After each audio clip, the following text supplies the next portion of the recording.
बॉलीवुड में अब इमेजिनेशन की कमी साफ महसूस होने लगी है और जो पुराने बॉलीवुड मूवीज कभी दिलों को छू लिया करते थे वो अब महज बेजान हो चुके हैं। तमिल और तेलुगु फिल्मों के रीमेक बनाने का जो फन पहले कामयाब रहा था अब वो भी नाकाम हो चुका है। जो प्रोड्यूसर्स कॉर्पोरेटाइजेशन की राह पर चल रहे हैं वो कम से कम मेहनत से ज्यादा मुनाफा कमाना चाहते हैं। इसी मकसद के लिए उन्होंने हिट मूवीज बनाने का एक खास फार्मूला तैयार किया है। पहला उसूल ये है कि कुछ नया करने का खतरा ना लें, जो पहले कामयाब हो चुका है उसी पर चलते रहें। दूसरा, एक्शन मूवीज बनाएं जिनमें ताकतवर और तशद्दुद भरे मनाजिर हों। सीक्वल्स बनाएं, सुपरहिट मूवीज के रीमिक्स बनाएं और पुराने गानों का रीमेक अपनी मूवीज में शामिल करें। लीड रोल के लिए सुपरस्टार्स को कास्ट करें और साइड रोल्स के लिए ऐसे एक्टर्स का इंतखाब करें जिनकी अच्छी फेस वैल्यू हो गई है। तीसरा, हॉलीवुड मूवीज की कॉपी करें, इनकी कहानियां, सीन और स्क्रिप्ट सब कुछ कॉपी करें। चौथा उसूल ये है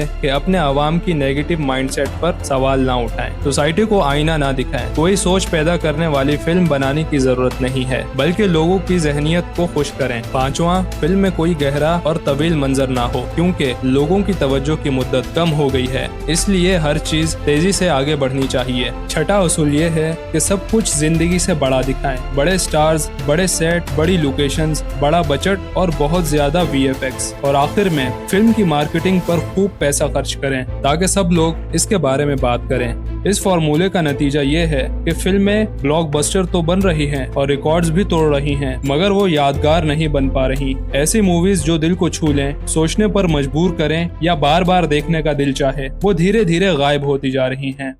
बॉलीवुड में एक नया सवाल उठ रहा है और वो ये कि क्या बॉलीवुड के पास पहले जैसे राइटर्स नहीं रहे या फिर बॉलीवुड पर गुमनाम माफिया का कंट्रोल हो चुका है। लेकिन इस सवाल का जवाब देने से पहले हमें बॉलीवुड की हिस्ट्री को समझना होगा। हमें हिंदुस्तानी फिल्म इंडस्ट्री की तारीख को समझने के लिए उसे 3 अदवार में तकसीम करना जरूरी है: स्टूडियो दौर, आजादी का दौर और कॉर्पोरेट टेक ओवर का दौर। 1930 की दहाई में हिंदुस्तान में कई बड़े स्टूडियोज कायम हुए, जिनमें मद्रास, कलकत्ता, लाहौर, बम्बई और पुणे के स्टूडियोज शामिल थे। हिंदुस्तानी फिल्म की तारीखदान अमृत गंगार के मुताबिक इन स्टूडियोज का दौर पहले अरूज पर था। पहली जंग अजीम के बाद लोगों ने देहातों से शहरों का रुख किया, जिससे फिल्मों की मांग बढ़ गई। इस दौरान हिंदुस्तानी फिल्म मेकर्स ने वेस्टर्न तरीके अपनाते हुए एक स्टूडियो सिस्टम मुतारिफ कराया, जिसमें एक्टर्स, डायरेक्टर्स और टेक्नीशियंस मखसूस स्टूडियोज के लिए कॉन्ट्रैक्ट बेस पर काम करते थे। स्टूडियोज पूरे प्रोडक्शन की जिम्मेदारी लेते थे, जिनमें शूटिंग के मकामात,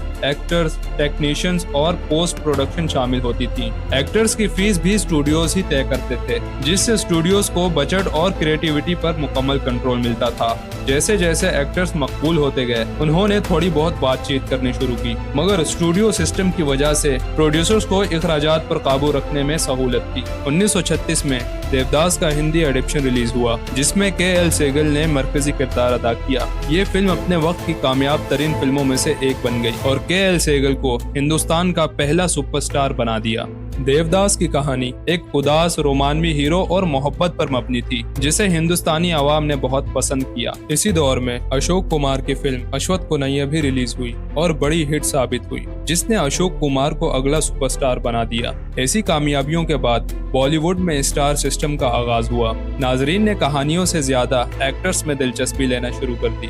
KL सेगल, अशोक कुमार और दिलीप कुमार जैसे अदाकारों को पब्लिक अपना रोल मॉडल समझने लगे, जिसकी वजह से उन एक्टर्स की फैन फॉलोइंग स्टार्ट हो गई। ताहम इस मकबूलियत के बावजूद अदाकारों को स्टूडियोज से माहाना तनख्वाह मिलती थी, क्योंकि स्टूडियोज के पास फिल्में बनाने के लिए पैसा नहीं था। स्टूडियो दौर के इख्तिताम तक कुछ इंडस्ट्रियलिस्ट ने फिल्म मेकिंग में इन्वेस्टमेंट शुरू कर दी।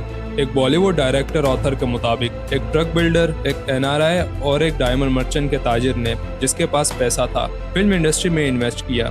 इन्वेस्टमेंट की वजह से बहुत से एक्टर्स को ज्यादा मुआवजा मिलने लगा, मगर बहुत से स्टूडियोज एक्टर्स की इस फीस का बोझ नहीं उठा सके और 1960 की दहाई में बहुत से स्टूडियोज बंद हो गए। स्टूडियो दौर के बाद हिंदुस्तानी फिल्म इंडस्ट्री में एक नया आजाद दौर शुरू हुआ। इस दौर में फिल्म मेकिंग में पैसा तो बहुत खर्च हुआ, सिर्फ एक सोर्स के बिना पर, अंडरवर्ल्ड।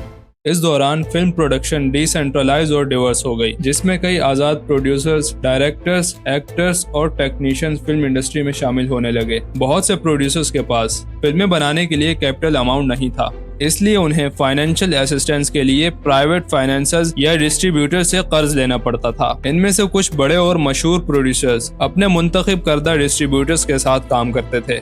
इन डिस्ट्रीब्यूटर्स ने उन्हें एडवांस पेमेंट दी ताकि फिल्म की तैयारी मुकम्मल हो सके। ये एडवांस पेमेंट फिल्म की मकबूलियत के अंदाजे पर दी जाती थी, लेकिन ये सहूलत हर प्रोड्यूसर्स को मौजूद नहीं थी। बहुत से प्रोड्यूसर्स को तो फिल्म की आखिरी कॉपी देने के बाद ही पेमेंट मिलती थी, जिसका मतलब ये था कि उनको अपनी फिल्में मुकम्मल करने के लिए लोन की जरूरत होती थी। उस वक्त प्रोड्यूसर्स बैंकों से भी लोन नहीं ले सकते थे, क्योंकि तमाम बैंक RBI यानी रिजर्व बैंक ऑफ इंडिया के ज़ाब्ते के तहत थे, और RBI के मुताबिक फिल्म इंडस्ट्री एक खतरनाक कारोबार तस्वर किया जाता था, जिसके बायस उसे कर्जा फराहम करना मुमकिन नहीं था। इन हालात में प्रोड्यूसर्स के पास महदूद इख्तियारात थे। उन्हें या तो अपनी पर्सनल सेविंग्स इस्तेमाल करनी पड़ती थी या अपने दोस्तों और खानदान के अफराद से पैसा उधार लेना पड़ता था। आखिरी हल ये था कि प्रोड्यूसर्स प्राइवेट फाइनेंसर्स से मदद लेते, जो ज्यादा सूद पर पैसे फराहम करते थे। वक्त के साथ साथ एक्टर्स की फीस और प्रोडक्शन के अखराजात में इजाफा होने लगा, जिसके बाइस फिल्में बनाना मजीद महंगा हो गया। इसके जवाब में प्राइवेट फाइनेंसर्स ने कहा कि वो फिल्म के बजट का 50% तक कर्ज के तौर पर फराहम करेंगे, लेकिन इस पर सूद की शरह काफी ज्यादा होती। ये एक पेचीदा सूरत हाल थी जिसमें फिल्म प्रोड्यूसर्स के पास महदूद माली वसाइल थे और वो ज्यादा सूद पर लोन हासिल कर सकते थे। लेकिन 1980 की दहाई में एक नया मंजर सामने आया, जिसके तहत कई फिल्म प्रोड्यूसर्स को आमदन का नया जरिया मिल गया, और वो था अंडरवर्ल्ड। निशिता केनी, जो एक मारूफ डायरेक्टर हैं, उन्होंने बताया कि मुंबई में एक मशहूर गैंगस्टर था जिसका नाम हाजी मस्तन था। हाजी मस्तन फिल्मों का बहुत बड़ा फैन था और एक्टर्स से मिलने की ख्वाहिश रखता था। इसी वजह से उसने फिल्म इंडस्ट्री में इन्वेस्टमेंट शुरू की। ये इन्वेस्टमेंट आमतौर पर गैर कानूनी जराये से आती थी, जिससे प्रोड्यूसर्स को इजाफी माली मदद मिलती थी, और इसके बदले में गैंगस्टर्स को अपनी पसंद की अदाकाराओं के साथ ताल्लुकात बनाने का मौका मिलता था। इसीलिए हाजी मस्तन ने फिल्मों में इन्वेस्टमेंट शुरू की और फिल्म इंडस्ट्री में अपनी पहचान बनाना चाहता था। हाजी मस्तन ने एक मशहूर अदाकारा सोना मस्तन से शादी की, जो मधुबाला की तरह दिखती थी। मुंबई के गैंगस्टर्स, खास तौर पर हाजी मस्तन जैसे अफराद, फिल्म इंडस्ट्री से बहुत मुतासिर थे और अक्सर हसास तबीयत के हामिल होते थे। मिसाल के तौर पर दाऊद इब्राहिम ने कभी मिथुन चक्रवर्ती को धमकी दी थी कि वो अदाकारा मंकनी के साथ ज्यादा करीब न जाएं, क्योंकि मंकनी दाऊद के करीब थी और गैंगस्टर्स की दुनिया में ये ताल्लुकात बहुत अहमियत रखते थे। फिल्म प्रोड्यूसर्स को इस बात से कोई मसला नहीं था, क्योंकि वो अंडरवर्ल्ड के जरिए ज्यादा सूद वाले कर्जे नहीं लेते थे। डायरेक्टर निशिता केनी ने यहाँ तक कहा कि गैंगस्टर्स की आमद के बाद प्रोड्यूसर्स अपनी बजट से ऊपर जा सकते थे। गैंगस्टर्स उन्हें हर बार पैसा देते थे, क्योंकि प्रोड्यूसर्स उन्हें कोई भी बहाना दे सकते थे। मसलन प्रोड्यूसर्स ये कह सकते थे कि एक्टर्स ज्यादा डिमांड कर रहे हैं, या ये कि गैंगस्टर्स ज्यादा पैसे देकर एक्टर्स के साथ वक्त गुजार सकते हैं। ये सूरत हाल प्रोड्यूसर्स के लिए फायदेमंद साबित हुई, क्योंकि वो अपने फिल्मों में किसी भी एक्टर को हायर कर सकते थे और अपने बजट में इजाफे के बावजूद फिल्मों की प्रोडक्शन जारी रख सकते थे। ये हाजी मस्तन जैसे गैंगस्टर्स के लिए बहुत काम आया, क्योंकि वो अपनी पसंदीदा फिल्म इंडस्ट्री के करीब आ रहा था और उसकी ख्वाहिश थी कि वो फिल्म इंडस्ट्री के साथ अपने ताल्लुकात को मजबूत करे। हर इंसान अपना स्टेटस बढ़ाना चाहता है और गैंगस्टर्स को भी ऐसा ही महसूस होता था। फिल्म इंडस्ट्री के साथ अपने ताल्लुकात के जरिए उन्हें ये लगता था कि उनकी स्टेटस में इजाफा होगा। चूंकि गैंगस्टर्स का पैसा नकद होता था, मतलब वो सारा ब्लैक मनी होता था, इसलिए किसी को भी टैक्स की फिक्र नहीं होती थी और वो किसी कानूनी या माली जिम्मेदारी को नहीं मानते थे। यही वजह थी कि बॉलीवुड फिल्म इंडस्ट्री में ब्लैक मनी का इस्तेमाल हुआ। डायरेक्टर संजीव पुरी ने 2004 की फिल्म अग्नि पंच का जिक्र किया, जिसमें एक दिलचस्प वाकया पेश आया। इस फिल्म के प्रोड्यूसर्स ने एक्टर जेमी शेरगिल से कहा कि अगर वो नकद पैसा कबूल करें तो प्रोड्यूसर्स उन्हें 23 लाख के बजाय 30 लाख रुपए देने के लिए तैयार हैं। अंडरवर्ल्ड का कंट्रोल इतना बढ़ चुका था कि उन दिनों में 80 से 90% फिल्मों को अंडरवर्ल्ड ही से माली इमदाद मिल रही थी। संजीव पुरी कहता है कि कुछ प्रोड्यूसर्स गैंगस्टर्स के इतने करीब हो गए कि वो सेट पर भी गैंगस्टर्स के साथ नजर आते थे। फिल्म की माली इमदाद के लिए ये गैंगस्टर्स किसी भी हद तक जा सकते थे। जनवरी 1997 में डायरेक्टर मुकेश भट्ट को एक फोन कॉल आती है। जिसमें उन्हें खबरदार किया जाता है कि एक शार्प शूटर उनकी आने वाली फिल्म की लीड एक्टर को निशाना बना रहा है। वो एक्टर कौन है? Shahrukh Khan. Sharp shooter gangster Abu Salem है, जो शाहरुख खान को डराना चाहता था, क्योंकि शाहरुख खान ने अबू सालिम की फिल्म में काम करने से इनकार कर दिया था। इन दिनों शाहरुख खान इतने खौफजदा थे कि जब एक फैन मशहूर क्रिकेटर की शादी में उनसे ऑटोग्राफ मांगता है और पेन निकाल कर देता है तो शाहरुख खान इतने घबरा जाते हैं कि उन्हें लगता है कि शायद वो पेन नहीं बल्कि बंदूक है। अगरचे ये लोग गैंगस्टर्स थे, लेकिन उनका मकसद भी पैसा कमाना था। ताहम हर फिल्म हिट साबित ना हो सकी। जब फिल्में कामयाब ना हुई तो बहुत से गैंगस्टर्स ने अपनी रकम वापस लेने के मुख्तलिफ तरीके अपनाना शुरू कर दिए। साल 1997 में दाऊद इब्राहिम ने टी सीरीज के बानी गुलशन कुमार को कत्ल कर दिया। इससे पहले 1996 में साउंड कंपोजर नदीम ने एक एल्बम हाय अजनबी तैयार की और चाहा कि गुलशन कुमार इस एल्बम के म्यूजिक राइट्स खरीदें, लेकिन गुलशन कुमार ने इनकार कर दिया क्योंकि नदीम को वो एक अच्छा सिंगर नहीं समझता था। बाद में गुलशन कुमार ने म्यूजिक राइट्स खरीदे, मगर जब ये एल्बम रिलीज हुई तो बुरी तरह फ्लॉप हो गई। इस नाकामी पर नदीम गुस्से में था और वो समझता था कि गुलशन कुमार ने इसकी एल्बम की मुनासिब प्रमोशन नहीं की। नदीम ने इसके बाद गैंगस्टर अबू सालिम से हाथ मिला लिया, जो गुलशन कुमार से इस बात पर नाराज था कि उन्होंने उसे भत्ता देने से इनकार कर दिया था, जिसके बाद गुलशन कुमार को कत्ल कर दिया गया।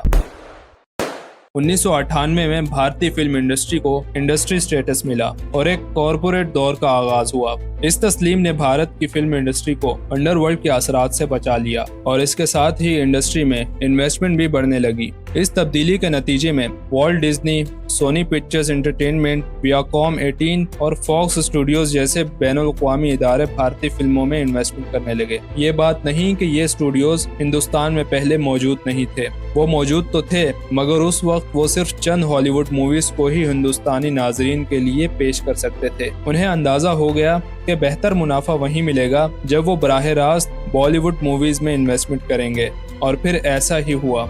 2007 में सोनी पिक्चर्स एंटरटेनमेंट भारत में पहला हॉलीवुड स्टूडियो बन गया, जिसने यहाँ एक फिल्म की मुश्तरका प्रोडक्शन की। संजय लीला बंसाली हो या अक्षय कुमार, फिल्म स्टूडियोज ने भारतीय फिल्मों में बड़ी सरमायाकारी शुरू कर दी।